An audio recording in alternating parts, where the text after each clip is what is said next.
Hey there, gang. It is time for another comic book unboxing video. And yes, I do know that it's been a hot second since I've uploaded a video. I apologize for that. The reasons for that, some health issues, other things going on. But up front, it is all about the comic books. And as you can see here, we have a nice little short stack of Golden Age comic books. So there's likely to be some things in here you've never seen before, probably some things I've never seen before. I don't know. I never peek until you are here to share the discovery experience with me. But hey, if you like comic books, and if you like really old comic books, stick around. We're going to have some fun.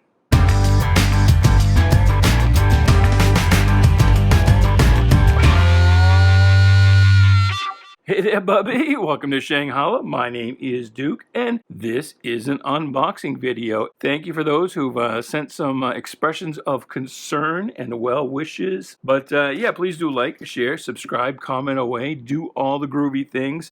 This is a stack of Golden Age comic books. Most of the books from this collection went right straight to CGC. Another big stack, about as big as this stack, they're being held onto, and we're thinking of trying to find somebody who does like decoupage or something like that, and maybe because they're incomplete. The issues are missing, not just missing covers, but they're missing panels, they're missing pages, and they're all torn and whatnot. But Golden Age art is very quirky, very fun, and we thought it would be neat to find like a kid's desk or table, and then decorate it with all this Golden Age art, and see if we can sell that in our retail store, which is .com Comics, located in Freeport, Maine. So yeah, one of the co-owners had that idea, and I told him it was a wonderful idea that I first suggested 3 years ago. And I was told it was a dumb idea. And so the books that I had for that stack, I actually sold on eBay. I did a listing for some a decoupage lot, encouraging people, if you ever wanted to cut up some old comic books, here's some incomplete books that you can just have fun with, go crazy. And those lots did sell. And as I recall, they went, not a lot, but considering the condition of the books, it was like 30, 40, 50 bucks, something like that. There was a lot of, Silver Age Marvel and things like that in there, and they did okay. So anyway, let's go ahead and take a look at this lot. Two things here right up that, and I know because they're both, these two at least I've looked at already. I tell you, I don't peek until you're here, so we can have that discovery experience together. But these two, because they were right on top and were in a bag and board here, I already snuck a peek at. And you can see they both come with notes here. Coverless, but otherwise complete. And this one is All-Star Comics number 30. So that's pretty cool. Now it looks like, it says otherwise complete, but it looks like this first wrap at least is detached. So I'm going to go ahead and count up the pages when I go to grade that anyway. And of course, this will get a 0-0 grade, incomplete. But I definitely, I want to list in the description all of the things, the defects that are not apparent in the scan. And here's an Archie, and this one is Archie number 28. So that's pretty early. And look how different the characters appear. Archie looks positively demented. Jughead's nose is actually not as exaggerated as it later would become. And Betty and Veronica Veronica more so, but Betty doesn't look like Betty at all. Neither of these girls do. The art here, if you can make out that signature, is Bill Vigoda. Now, I heard a rumor, and I don't know if it's true or not, but I've heard that Bill Vigoda is the brother of Abe Vigoda, or was. Abe finally passed away. There was actually... Abe Vigoda played the character of Fish on the Barney Miller, and he always seemed old. It's kind of, what's that other actor who always played older people? And he was in 100 million things. I can't think of his name off the top of my head. Charles something. But he was playing like old men even when he was in his 30s. And Vigoda looked 100 years old even when he was in his 30s. And there was a website, Is Abe Vigoda Dead? It had a clock keeping track. And he always said, no, he was He's still alive, and until he wasn't anymore. And now I think it just says, yes, he is actually dead. But anyway, the rumor is that Bill Vigoda and Abe Vigoda were brothers. I don't know if that's true, but just for fun, I'm going to go ahead and perpetuate the rumor here and tell you it is. But anyway, there you go. There's that. All right, let's take a look at the rest of this stuff. And we have here candy. Now, this one's not in very good shape. This one, the cover is detached, and it feels a little thin. Like, actually, there's 2 books in here. There's this one cover, and there's 2 books in there, I think. Oh, no. Those wraps go around those wraps. You can see that? I hope you can see it. I try and adjust the focus there. I'm going to have to do a little reconstruction here. Put these wraps back in the right order and then count them up and make sure they're all there. But this was a quality comic book. This one, I think, Comedy Comics, I think this was a Timely book. Timely being what would eventually become Marvel. And I have to remember here that these Golden Age books are a little larger, and I have to kind of move them around to show you the whole cover. But this is from the short-lived genre, started in the late 40s and probably went through the 60s, the Working Girl comic book. And here is some problematic behavior that I'm told that women don't appreciate. At least that's what we're told today. And all of these men are cisgender male pigs. But what are you going to do? Magic Comics, that was a David McKay publication. This one, well, I guess it's just the spine roll that makes it feel a little weird here. But Magic Comics featured Mandrake the Magician, as you might expect, and also Dagwood and Blondie, but Dagwood was always the cover feature of Magic Comics.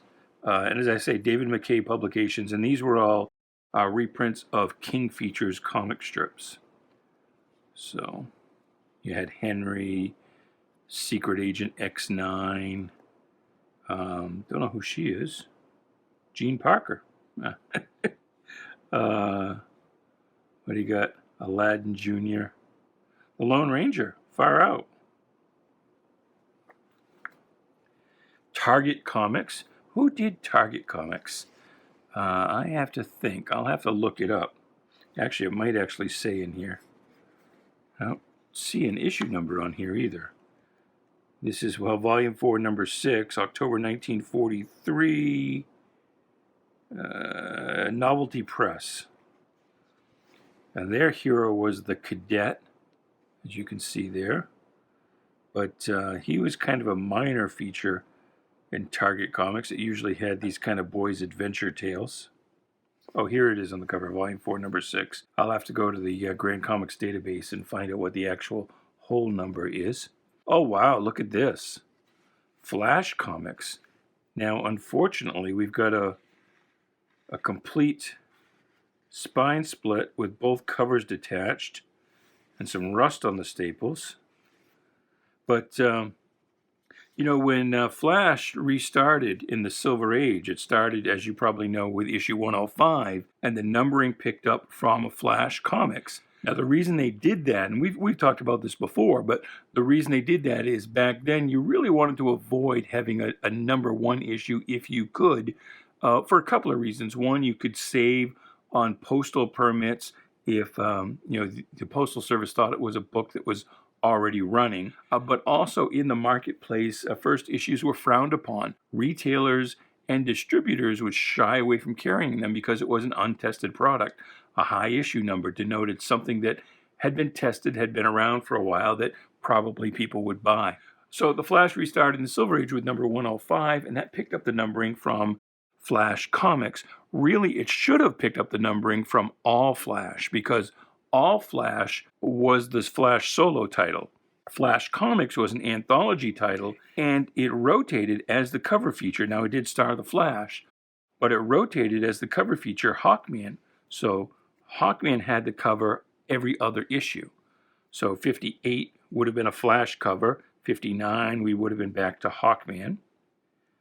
And so yeah, let's take a look here. Since this cover is detached, we can take a look and see what was in Flash comics. Well, there is the Flash right there. And I'll just do this from the back here. We've got Hawkman in the back. Probably Sheldon Mayer on Hawkman. At least at this point. Joe Kubert did it at some of the later issues. We have Johnny Thunder. If I can get it here where you can see it. And during this period, Johnny was not really palling with the Thunderbolt quite so much as his ward. This little hellion right here who was known as Peachy Pet. And let's see, what else do we have? Of course, your obligatory 2 pages of text that you needed to qualify for second-class mailing. What the heck is this? Oh, Minute Movies. Ghost Patrol. Ghost Patrol was 3 dead airmen who helped to solve crimes. And then, again, we're back to the Flash.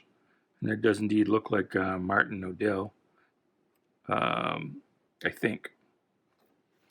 But anyway, coming up here within the next week or so on .com Comics, the seller name on eBay, you'll have an opportunity to maybe bid on Flash Comics number 57.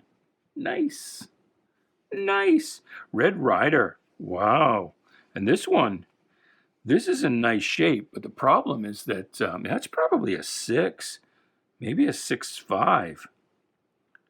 Number 22, though. I'm not sure if this is Red Ryder Comics or if this is a 4-color. I think this is just Red Ryder Comics.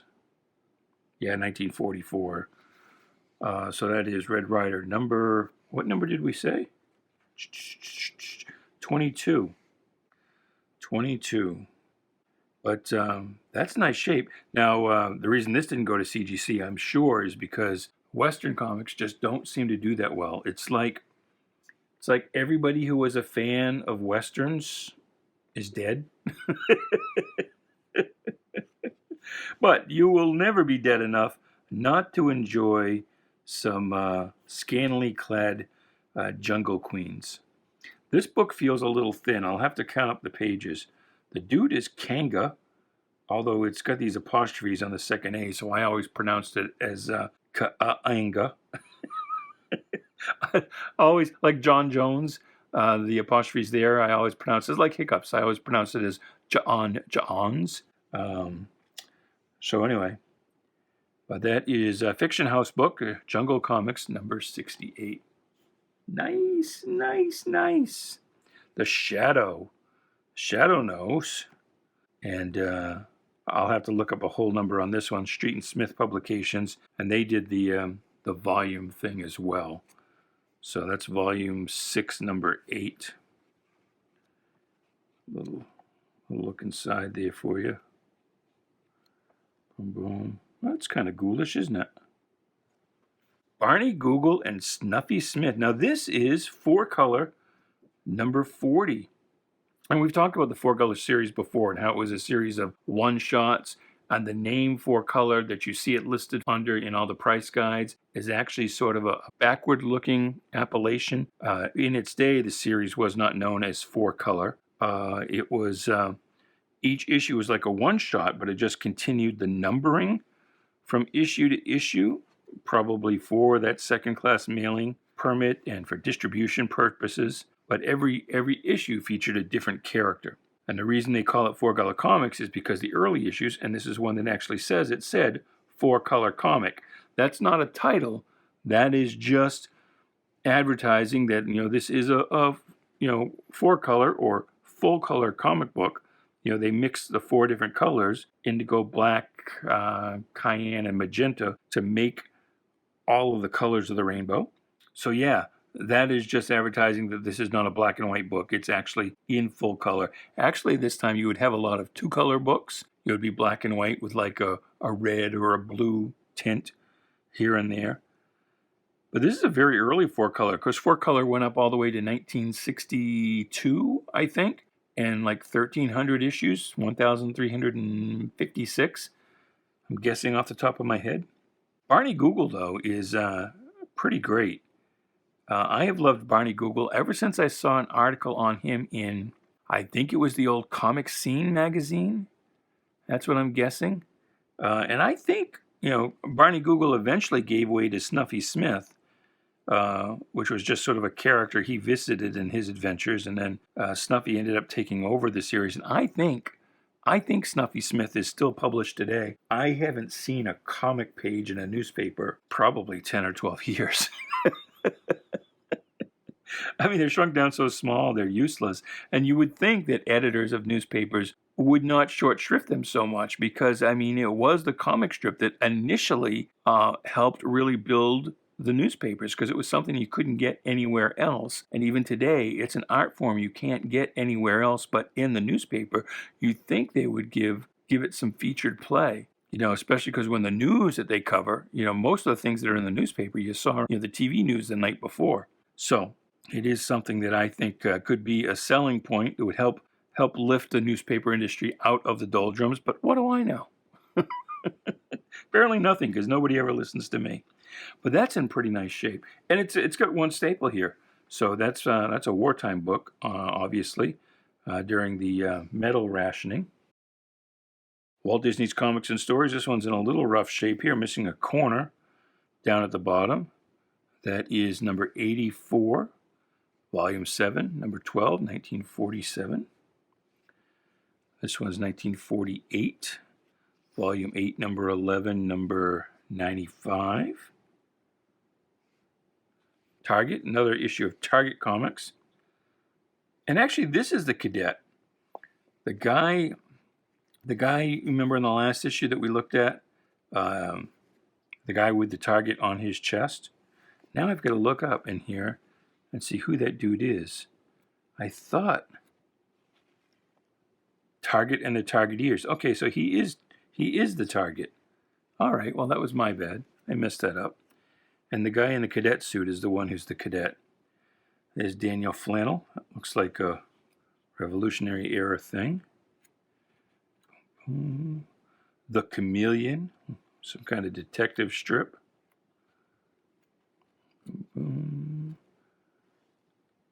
Candid Charlie. That's kind of grotesque.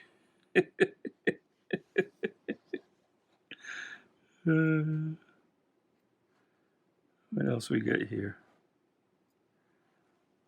Gary Stark. Not Tony Stark, mind you, but Gary Stark. It must be Tony's long-lost brother. And this is the actual cadet. The cadet featuring Kit Carter. All right. Now it's got a big old spine roll on it. We'll keep on trucking. Sparkler Comics.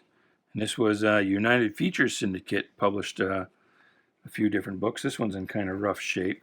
Sparkler starred Nancy, Ernie Bushmiller's Nancy, and I think Nancy is still in the comic strips as well. But there were Sparkler Comics and Tip Top Comics that both starred Nancy, and also had Little Abner, the Katzenjammer Kids here. But there are some, I can't remember if it is Sparkler or Tip Top, but in one or the other, some of the later issues feature the first appearance in comic books of Charlie Brown and the Peanuts Gang. So that's something to look for. Barnyard Comics. I think this is another timely book, what you would today know as Marvel. Don't worry, I've got you. Well, no, you don't. Raggedy Ann and Andy. This is another 4-color book. Here, and it says on the cover, 4-color. We've got the one staple, and that staple's kind of off kilter and off center.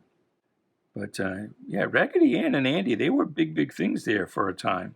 The horse has a name too, but I forget the horse's name. And it might actually be Horsey. I don't know. No, Gumby's horse was Pokey, right? Yeah. It might actually be Horsey. But anyway, that's 4-color number 23, so that's pretty early. That is 1943. Ace Comics, this is another David McKay book featuring King Syndicate strips. And this is Captain and the Kids. And we've talked about this before as well, but the Katzenjammer Kids, there was a big old lawsuit where the artist got poached by another newspaper syndicate, and this was like Hearst and Pulitzer, and I forget which paper was which. You go back to the video where we talked about it before. And I had it all laid out there. But the original artist got to do the characters, because they were his characters, but he, I'm going to have to count this up. I'm not sure this has got all the pages. But he had to change the title. So the title became, well, now look at this. This is Katzenjammer in here. Huh. Well, Rudolph Dirks was the cartoonist. So he had to call the strip The Captain and the Kids. And then the original syndicate, whichever one it was, kept the Katzenjammer Kids with this new artist, Knurr, or however it's pronounced. But I thought Ace Comics had Captain and the Kids rather than Katzenjammer. Now I'm going to look that up. Happy Comics, and this is another one that I think is a timely book. But you've got to look it up, because no one will do you any good to look in the indicia here, because Martin Goodman had about 1012. Oh no, this is Nedor publishing. Well, forget about Martin Goodman then. But to finish the thought, Martin Goodman of Marvel had a bunch of different in-name only publishing companies that he used for tax purposes. So if you look in a timely Marvel book, other than during the Marvel Age, and briefly even during the Golden Age, the publisher could say almost any damn random thing. It won't actually say timely or Marvel. But this is actually Nedor. And Nedor was the name of the publisher. It's also known sometimes as Standard Comics and what's the other name? Better Publications, I believe. So that's Nedor. And it's the same company, by the way, that published, I'm forgetting his name, The Fightin' Yank, and then the guy with the skull on his chest with the sidekick whose name was Tim. So his superhero name was just his actual name. But anyway, they had some different publishing imprints, and those books tended to be under the Standard banner, and Nedor tended to be more the humor stuff, if I am remembering correctly. Frisky Fables, Volume 3, Number 6. Ding dong. Starring Johnny and Woof, Spunky Bunny, Tic Tac and Toe the Kittens. And who published Frisky Fables? I don't know off the top of my head. Premium Group.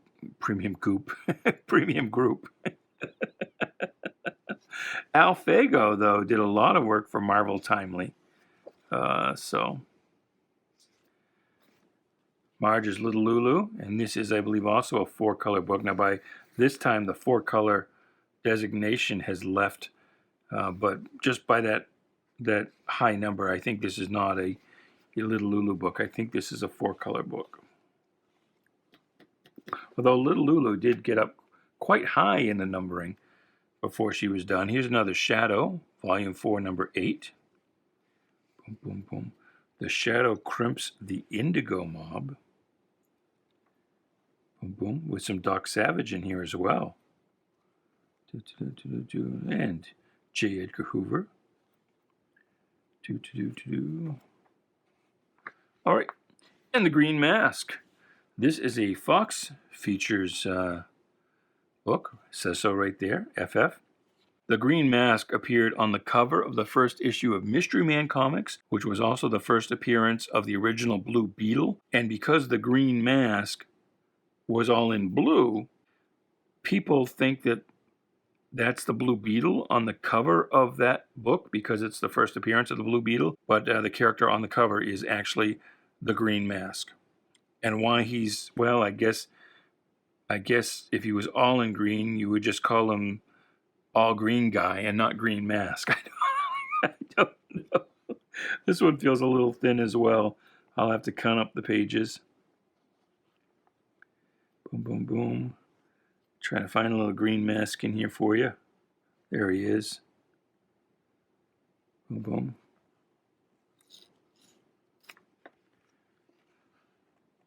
And,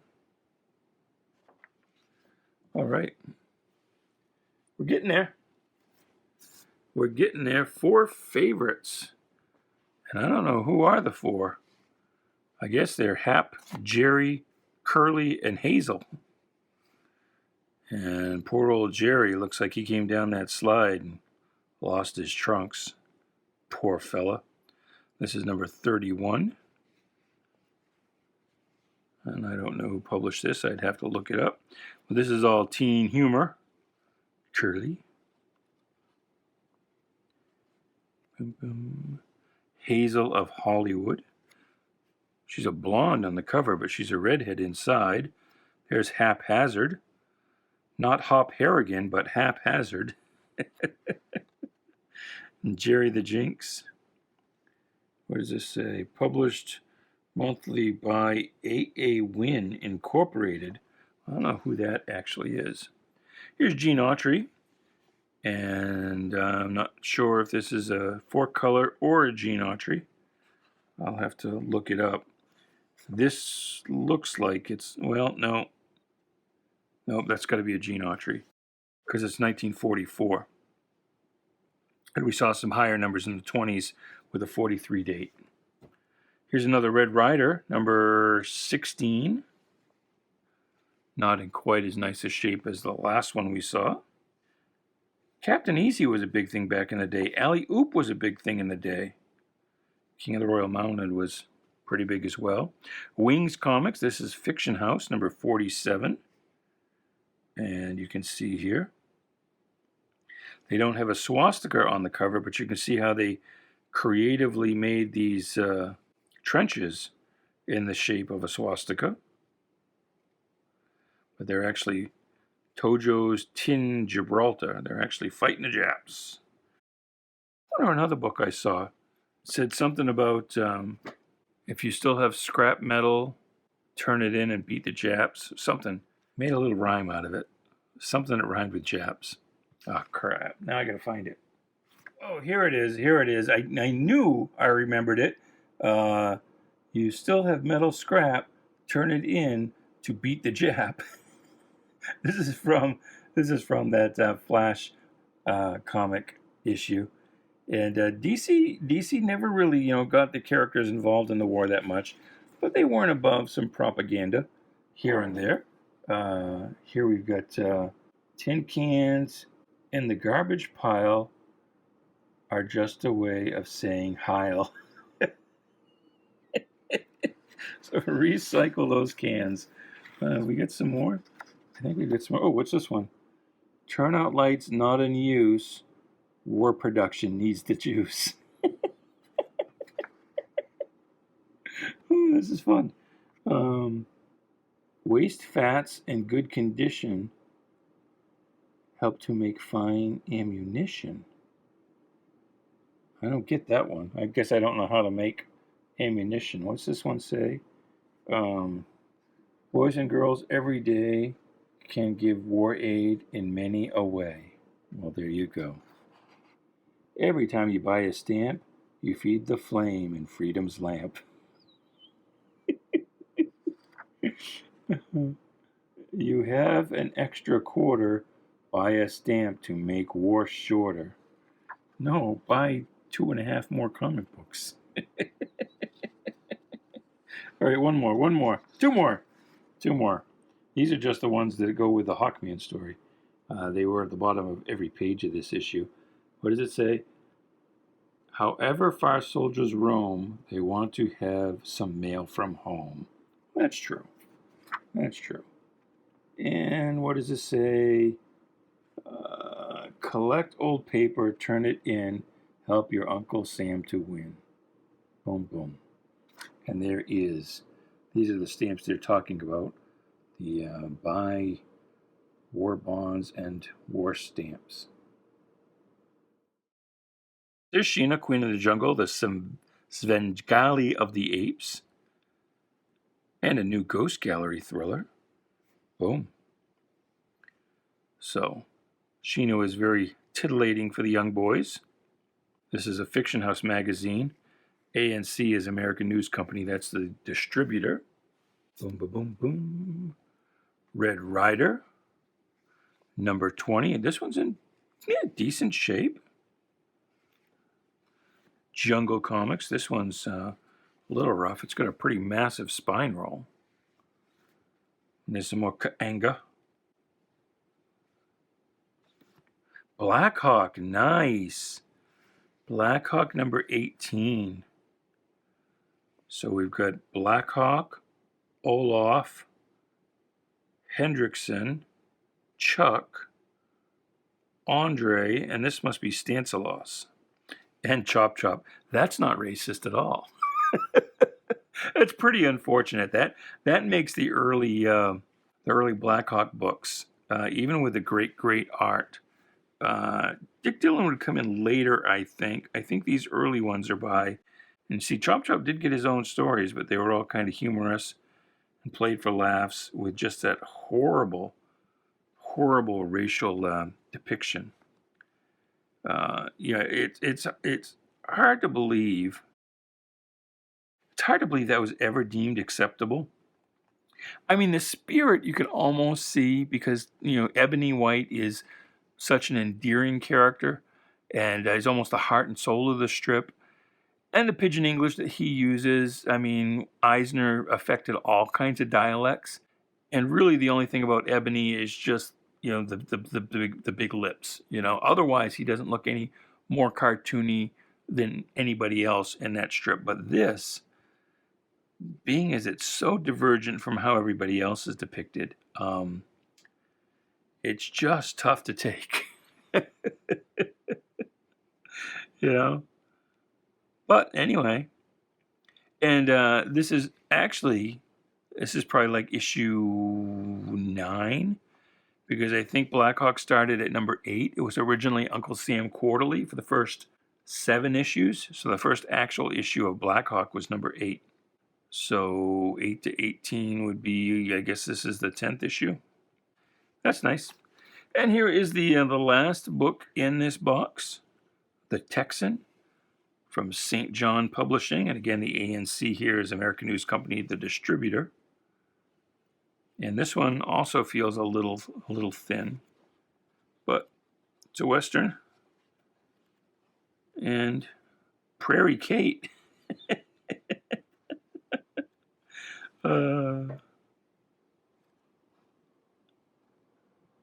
And to credit here, and again, Fiction House gave realistic depictions of African.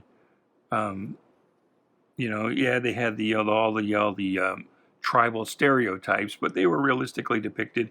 And here we can see that these Native Americans are depicted fairly realistically, maybe somewhat, the myth of the noble savage kind of thing, but they're not, stereotypical. I'm not familiar with the Texan. I've never seen that before, so I'll have to look that up. But that's it. That is the end of that. I hope you enjoyed looking at those. That was fun. Sorry, Superman, that there was nothing in there of you, but I do know that there were some books featuring Superman, both action and Superman issues, in this collection, but those, again, have all gone to CGC, and when those come back from CGC, those will be auctioned off on a site called comiclink.com. And by the way, we did just get in a collection of Jack Kirby concept art from the old Ruby Spears animation studio, and there are some examples of that are live at auction right now on Comic Link. And I think those run through till early December maybe, or the end of November. So definitely check those out. Those are very, very cool pieces. Characters that Kirby designed for Ruby Spears that never came of anything and never appeared anywhere else. But it definitely gives a nice look into his creative process. So check those out. And until the next time, goodbye, good luck, and please be good to each other.